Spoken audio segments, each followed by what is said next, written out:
যিনি সন্দেশখালিতে ছুটে যান, যিনি চোপড়ায় ছুটে যান, যিনি রাজ্যের কোথাও অশান্তির খবর পেলেই সেখানে ছুটে যান, যিনি নিজেকে দাবি করেন যে নেতাজি সুভাষচন্দ্রের বড় ভক্ত, তাই তার নামের শেষে বোস জুড়ে গিয়েছে, বাংলায় এসে যিনি বাংলা অক্ষর শেখার জন্য, লিপি শেখার জন্য তিনি বর্ণ পরিচয় পড়েন, হাতেখড়ি হয়, এহেন রাজ্যপাল সিভি আনন্দ বোসের বিরুদ্ধে এবার মারাত্মক অভিযোগ, শ্লীলতাহানির অভিযোগ।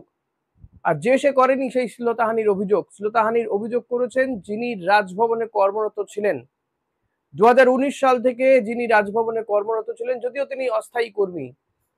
সেই মহিলাকে নাকি রাজ্যপাল এর আগেও কয়েকবার শ্লীলতাহানি করেছেন এবং তাকে আজকেও ডেকেছিলেন, কিন্তু পূর্ব অভিজ্ঞতা থাকাতে তিনি একজন সুপারভাইজারকে নিয়ে যান রাজ্যপাল সিভি আনন্দ বোস, সেই সুপারভাইজারকে ঘর থেকে বেরিয়ে যেতে বলেন। তারপর নাকি আজকেও সে একই ধরনের ঘটনা ঘটেছে তার সঙ্গে, অন্তত ওই মহিলা এমনটাই অভিযোগ করছেন। আর সেই অভিযোগের ভিত্তিতে মহিলা সঙ্গে সঙ্গে তিনি সেই অভিযোগ জানাতে পুলিশের কাছে যান রাজভবন ফাঁড়িতে, সেখান থেকে হেয়ার স্ট্রিট থানায় গিয়ে অভিযোগ জানান রাজ্যপালের বিরুদ্ধে। দীর্ঘ সময় অতিক্রান্ত হয়ে যাওয়ার পরেও রাজভবনের পক্ষ থেকে কোনো বক্তব্য পেশ করা হয়নি। শেষে রাত 9:30 নাগাদ, তার আগে পরে হবে, রাজভবনের সূত্রে প্রেস রিলিজ করা হয়। জানানো হয় যে গোটা বিষয়টি রাজনৈতিক স্বার্থে করা হচ্ছে। লোকসভা ভোটের মুখে মুখে এই ধরনের একটি অভিযোগ কোনো একটি রাজনৈতিক দল তার বিরুদ্ধে করছে, তাকে দমিয়ে দেওয়ার চেষ্টা করছে, থামানোর চেষ্টা করছে, কিন্তু তিনি থামবেন না। রাজ্যপাল সিভি আনন্দ বোস, যিনি এ রাজ্যের বিরুদ্ধে নানান সময়ে নানান অভিযোগ করে বিতর্কে থেকেছেন, খবরের শিরোনামে থেকেছেন। কখনো তিনি বলেছেন ব্রাত্য বসুকে সরিয়ে দেওয়া উচিত, তো কখনো তিনি উপাচার্য নিজে নিয়োগ করে দিয়েছেন, রাজ্যের সঙ্গে কথা বলার প্রয়োজন বোধ করেননি। এবং কখনো আবার আমরা দেখেছি যে তৃণমূল কংগ্রেসের একাধিক প্রতিনিধি দল গিয়েছে, অভিষেক বন্দ্যোপাধ্যায় গিয়েছেন, তাদের সঙ্গে রাজ্যপাল কথা বলেছেন। এহেন রাজ্যপাল সিভি আনন্দ বোসের বিরুদ্ধে এই শ্লীলতাহানির অভিযোগ ওঠাতে বিজেপি এই অভিযোগকে নস্যাৎ করে দিয়েছে খুব স্বাভাবিকভাবেই, এবং কুরুচিকর মিথ্যে অভিযোগ করা হচ্ছে, রাজভবনকে কলুষিত করার চেষ্টা হচ্ছে, এবং পুরোটাই প্ল্যান্টেড এমনটাই বলা হচ্ছে বিজেপির ছোট বড় মাঝারি বিভিন্ন স্তরের নেতাদের পক্ষ থেকে। তৃণমূল এই ঘটনার নিন্দা করেছেন। তৃণমূলের পক্ষ থেকে চন্দ্রিমা ভট্টাচার্য এবং সাগরিকা ঘোষ, তারা বাংলা এবং হিন্দিতে তাদের বক্তব্য পেশ করেছেন, তাদের বক্তব্য জানিয়েছেন মিডিয়ার কাছে, এবং তারা বলছেন যে যে রাজ্যপাল সন্দেশখালিতে ছুটে যান, যেখানে মহিলাদের অত্যাচার হলে তিনি সেখানে যান, তাদের পাশে দাঁড়ানোর কথা বলেন, সেই রাজ্যপালের বিরুদ্ধে এমন গঠিত অভিযোগ, এর কি হবে, এর বিচার কে করবে? রাত্রিবাস মাননীয় প্রধানমন্ত্রীর রাজভবনে, তার আগে একই কাণ্ড। রাজ্যপাল, তার বিরুদ্ধে থানায় অভিযোগপত্র জমা দিতে গেছেন একটি মহিলা, নারী নির্যাতনের অভিযোগ রাজ্যপালের বিরুদ্ধে। এ কি ধরনের ঘটনা ঘটছে? যে রাজ্যপাল নাকি বলেন তিনি পিস রুম করছেন, সকলের অভিযোগ শুনবেন, সেই অভিযোগের নিষ্পত্তিও করবেন। আমরা তো আগেও বলেছি, আবার বলছি, সেই পিস রুম কি আসলে নারী সম্মানের পিস হ্যাভেন হয়ে গেছে, যেখানে বারবার মাননীয় প্রধানমন্ত্রী নারী শক্তি বলছেন, সেখানে রাজ্যপাল তিনি নারীর অপমান করছেন। রাজ্যপাল সিভি আনন্দ বোসের বিরুদ্ধে এই অভিযোগ একেবারে নজিরবিহীন অভিযোগ, কারণ সাধারণত রাজ্যপালের বিরুদ্ধে এই ধরনের অভিযোগ ওঠেনি। হ্যাঁ, তবে একটি ঘটনা আছে, সে ঘটনায় আসবো। তবে এ রাজ্যের কোনো রাজ্যপালের বিরুদ্ধে এই ধরনের অভিযোগ ওঠেনি কখনো। বেশ কয়েকজনের সাথে কথা বলে বা তাদের বক্তব্য শুনে যেটা জানা যাচ্ছে, রাজ্যপালদের বিরুদ্ধে বারবার যেটা অভিযোগ ওঠে যে তারা একেবারে কেন্দ্রের যে সরকারে থাকেন সেই সরকারের স্পোকসপারসন হয়ে যায় বা সেই সরকারের হয়েই তারা কার্যত এই রাজভবনে বসে থাকেন। এবং বিশেষ করে বিজেপি ক্ষমতায় আসার পরে পরে এই অভিযোগ আরো বেশি করে উঠেছে। কংগ্রেসের আমলেও কিন্তু সেই অভিযোগ ছিল যে রাজভবন এক্ষেত্রে কাজ করে হচ্ছে যদি কেন্দ্রের সরকার আর সেই রাজ্যের সরকার দুটো ভিন্ন রাজনৈতিক দলের হয়, তাহলে আসলে কাজটা ছিল সমন্বয় করার জন্য, কিন্তু সেই সমন্বয়ের অভাবে সমন্বয় হয় না। এখানে দেখা যায় সমন্বয়ের বদলে সেখানে হয় যে এই রাজ্য প্রশাসন কি করছে তার একটা রিপোর্ট দেওয়া, এবং যদি কেন্দ্রীয় সরকারের কোনো বক্তব্য থাকে, কেন্দ্রীয় সরকারের বিরোধী কিছু বক্তব্য থাকে এই রাজ্য সরকারগুলোর, তাদেরকে নানাভাবে সমস্যায় ফেলা। এটা হয়ে উঠেছিল দস্তুর এই বিজেপি সরকারের আমলে। এর আগেও কিন্তু এই ধরনের ঘটনা ঘটেছে, তবে এতটা প্রকট ছিল না। সিভি আনন্দ বোসের আগে ধনকারের বিরুদ্ধেও এই অভিযোগ ছিল। কেরলের সেখানকার যিনি রাজ্যপাল রয়েছেন তার বিরুদ্ধে অভিযোগ। ডিএমকে তারাও এই অভিযোগ করে থাকে, তামিলনাড়ুর মুখ্যমন্ত্রী তিনিও এই অভিযোগ করে থাকেন। অর্থাৎ যে যে রাজ্যে বিরোধী রাজনৈতিক দলগুলো রয়েছে তারাই মূলত এই ধরনের অভিযোগ করে থাকে যে রাজ্যপাল সেখানকার সরকারকে ডিস্টার্ব করে প্রশাসনকে চালাতে সহযোগিতার বদলে অসহযোগিতা করে থাকে। সেই অভিযোগগুলো এতদিন পর্যন্ত ঠিক ছিল। কোথাও গিয়ে রাজ্য সরকারগুলোও কিন্তু তারা কেন্দ্রের কাছে তাদের দাবি জানাতে পারতো, রাজ্যপালকে বদলের দাবি জানাতে পারত। কিন্তু এই যে অভিযোগ উঠেছে, এই অভিযোগ মারাত্মক অভিযোগ। এর আগে মধ্যপ্রদেশের রাজ্যপালের বিরুদ্ধে এই অভিযোগ উঠেছিল। কিন্তু যেটা প্রশ্ন, এই রাজ্যপালের বিরুদ্ধে শ্লীলতাহানির মতন গর্হিত অপরাধের একটা অভিযোগ উঠছে, এবং একবার দুবার নয় বারংবার সেই বিষয়টি ঘটনা হয়েছে বলছে ওই মহিলাটি, এবং তার পদোন্নতি করে দেওয়া হবে এই আশ্বাস দিয়ে, এই প্রতিশ্রুতি দিয়ে নাকি তাকে কটূক্তি করা হয়, প্রস্তাব দেওয়া হয়, এবং তার সঙ্গে দুর্ব্যবহার বা শ্লীলতাহানি ঘটনা ঘটেছে। এক্ষেত্রে যিনি ভিকটিম তার বক্তব্য কিন্তু অত্যন্ত গুরুত্বপূর্ণ, অন্তত আমাদের দেশের যা আইন রয়েছে তার পরিপ্রেক্ষিতে। কিন্তু রাজ্যপাল তিনি বলছেন রাজনৈতিক স্বার্থে তার বিরুদ্ধে এই ধরনের ঘটনা ঘটানো হয়েছে। লোকসভা ভোটে কোনো একটি রাজনৈতিক দল সুবিধে পাওয়ার জন্য এই ঘটনা ঘটিয়েছে, এবং তার অভিযোগ একেবারে তীর পরিষ্কার তৃণমূল কংগ্রেসের বিরুদ্ধেই তার মূলত এই অভিযোগ, নাম না করে তিনি বা তার যে প্রেস রিলিজ তাতে বলা হচ্ছে। কিন্তু রাজ্যপালের বিরুদ্ধে আদৌ কি কিছু করতে পারবে এই রাজ্যের পুলিশ প্রশাসন?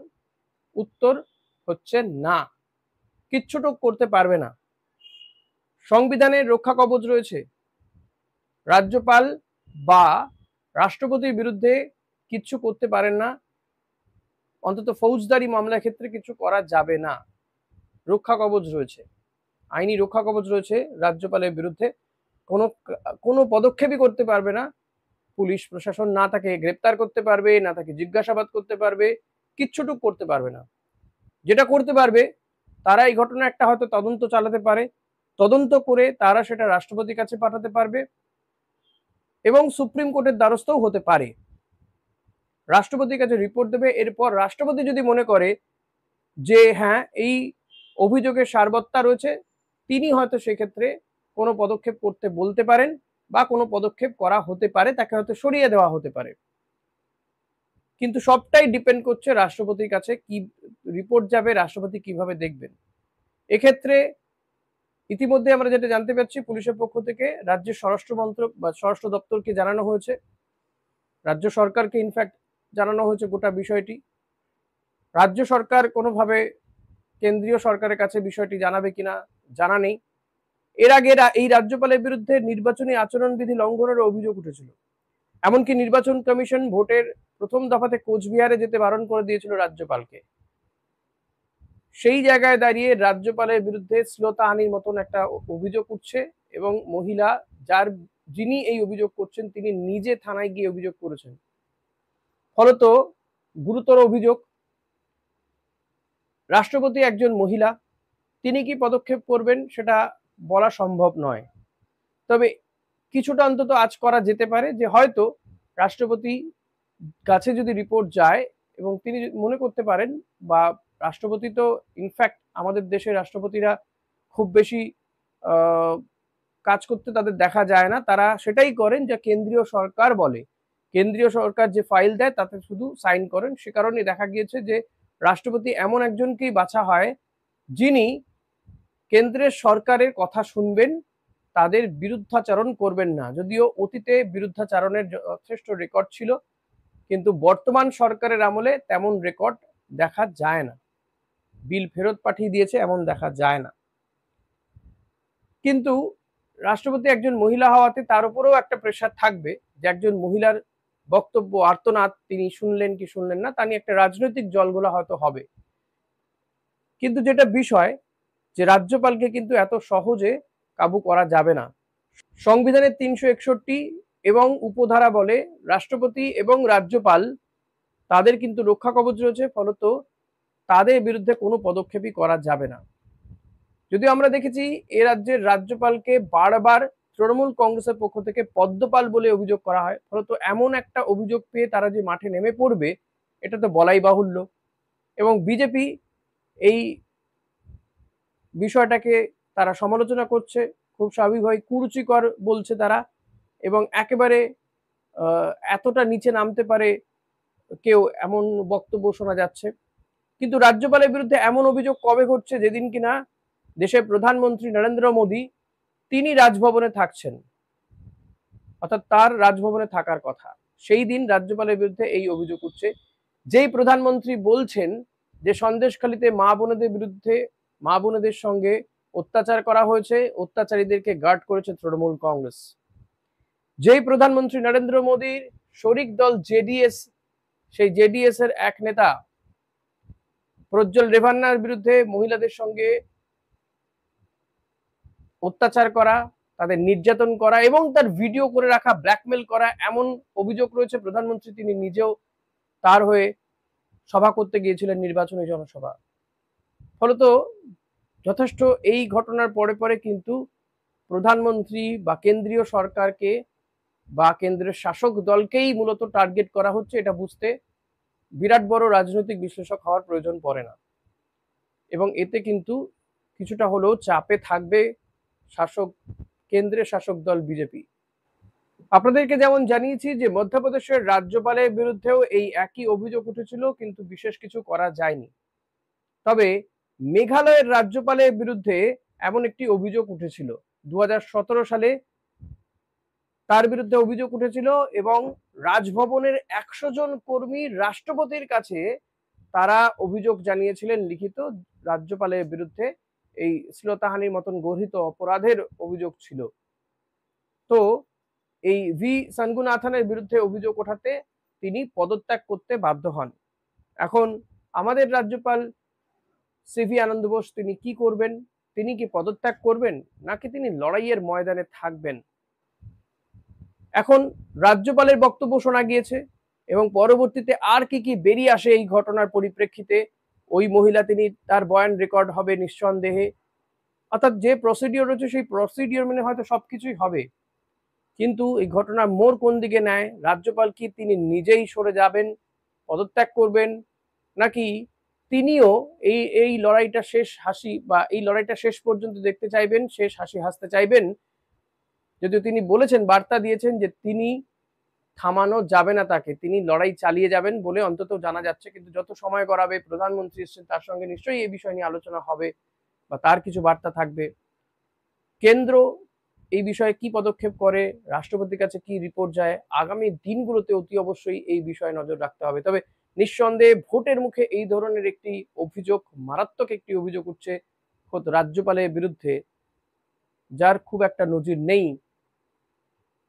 ফলত রাজ্যপালকে একটা চাপে রাখারও চেষ্টা বলে মনে করছে অনেকেই। এখন দেখা যাক রাজ্যপাল এই বিষয়টাকে কিভাবে হ্যান্ডেল করেন তিনি, এবং এই জল কত দূর গড়াতে পারে। ভিডিও এখানে শেষ করছি। আপনাদের কি মনে হচ্ছে যে রাজ্যপাল নিজেই সরে যাবেন, নাকি এই তদন্ত চালিয়ে যে রিপোর্ট দেওয়া হবে রাষ্ট্রপতি তাকে সরিয়ে দেবেন, নাকি এই যে ঘটনা ঘটলো এর ফায়দা কোনো একটি রাজনৈতিক দল ভোটের ময়দানে পাবে? আপনারা কি মনে করছেন জানান আমাকে কমেন্ট করে। ভিডিওটি যদি ভালো লাগে আপনাদের, তবে লাইক করবেন, শেয়ার করবেন, অন্যদের মাঝে ছড়িয়ে দেবেন। ধন্যবাদ।